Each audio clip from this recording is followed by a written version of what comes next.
some of you will know that I worked along with other Fine Gael MEP colleagues in publishing a paper in 2018, Ireland and the EU defending our common European home.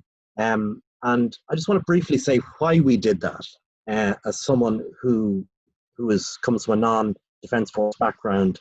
I thought it was important to do because I was in the European Parliament, and the issue that kept coming up was the issue of defence and security. I suppose it followed the whole question of migration patterns that we saw in 2014, 2015.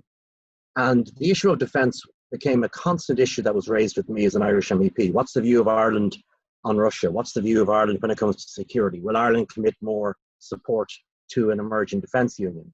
And it kind of struck me that this debate that was so relevant in the European Parliament, and more relevant recently even in the whole debate on the European budget, was not being replicated at home in terms of any cogent debate from politicians.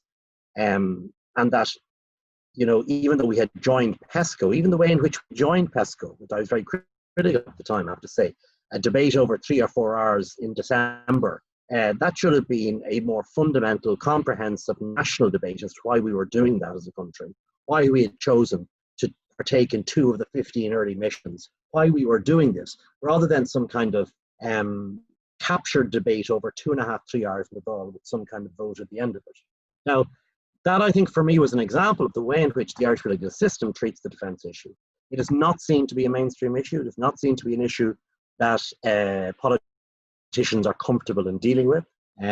Politicians are frightened, quite frankly, of some of the more extreme elements of the debate, particularly the whole question of neutrality and defence, and that kind of disables them from involving themselves more fully in the bigger issues of defence, which I think we have to do.